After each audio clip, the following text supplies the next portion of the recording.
Hello everyone, I am Jonathan Little. I'm here today with another hand from a $1,500 buy-in shootout for PokerNews.com. We are still at the second table. And again, in a shootout, you have to win all the chips. There are no payout jumps until you win. So we are playing a winner-take-all single-table tournament.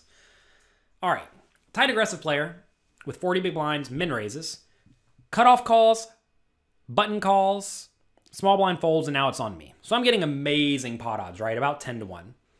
A long time ago, a few sit and go guys and I did a bit of math, and you can pretty much call with anything getting 10 to 1 as long as you play very well after the flop and are quite disciplined. What that often means is just check folding when you make top pair if someone bets and someone calls, or if just someone bets, right?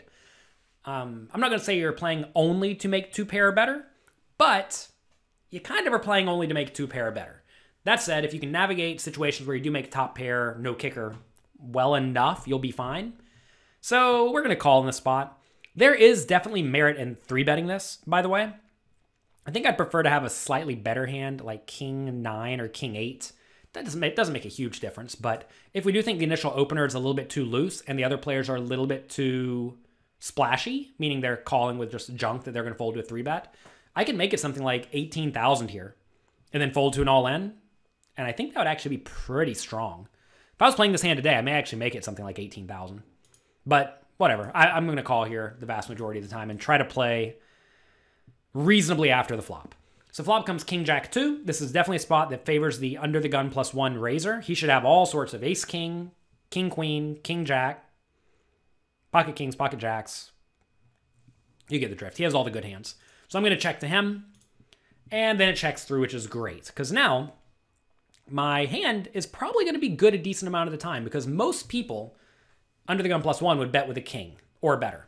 Okay, so he doesn't have that. Cutoff then, in turn, would probably bet as well with a king. And then, in turn, button would probably bet with a king.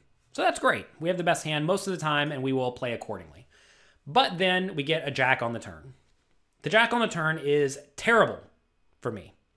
Not just bad, terrible. Because of the made hands our opponents will check, most of them contain a jack, right? They're either a pocket pair, like pocket eights, or it's a jack. Like ace jack, king jack, ace jack or queen jack or jack 10. Most people aren't going to have twos here because people aren't calling pre-flop raises with a 2 very often unless they have just exactly ace 2 suited, right? So this is bad for me. I wanted pretty much any card lower than a jack to come, and I'm very, very happy with my hand, but a jack is not so good. Now I do not think I need to be betting. If I am going to bet, I definitely want to bet small because I'm trying to get called by pocket eights, right? Or ace high, and clearly those are not going to be calling with they're not going to be calling a big bet. You may think, oh, you can bet big to try to bluff. But this is not a bluffing hand. No one's ever folding a better king, and no one's folding a better jack, or a jack. I know I just said that people are not in the pot with a king very often, but sometimes they'll surprise you. Realize that people do mix it up. They are not just sitting here and always betting their ace king. Sometimes people decide they want to check it. And if they do, you certainly don't want to be barreling into them in a situation where they are never folding. So easy check on the turn for me. Checks around to a loose, splashy player on the button who bets 5,000. In this scenario, if he bet bigger, like say he bet 9 or 10, I would definitely fold. But right here, pot odds are pretty irresistible. And since this player is loose and splashy, he may decide to just take a stab at this pot when everyone checks to him on the flop and the turn. When people check to you twice, that's a pretty nice sign to go for a bet. So he does bet 5,000. I don't see how I could possibly fold here. I think calling is the only option. There is no point in raising. If I raise, then I'm only going to get called when I'm beat, right? You may think you should raise to protect against Queen 10, but Queen 10 may bet the flop, and also Queen 10's drawing pretty thin, right? It only has 8 outs. So let's just call. Everybody else folds as expected.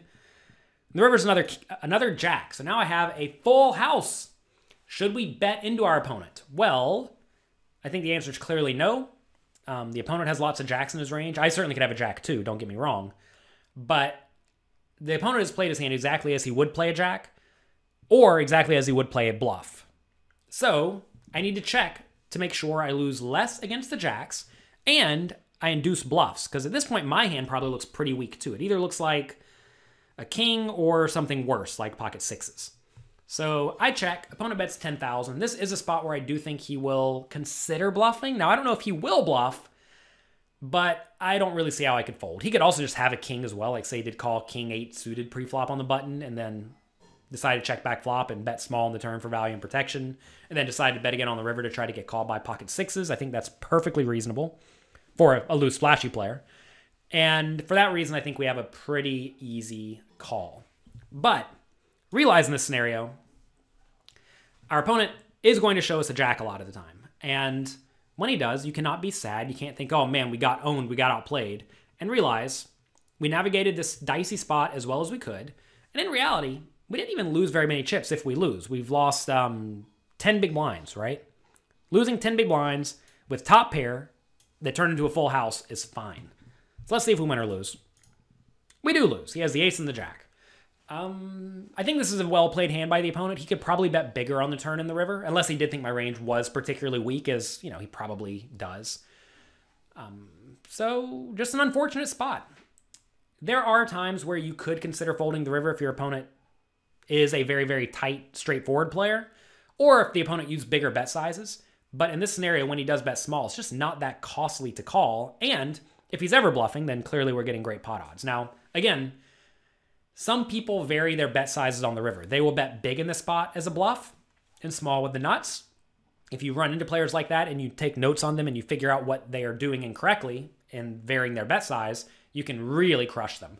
But when you know nothing about your opponent, as I really don't know how this guy plays the river when he has a full house versus a stone bluff, right? Clearly, I've never seen this happen, so I have no experience.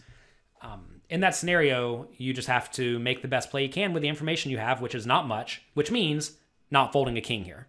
So we lose, and we move on with our lives.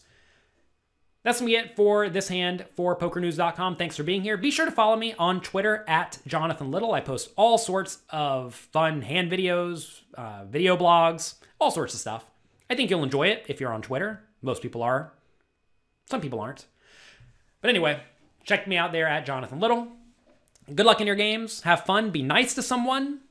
And I will talk to you next week.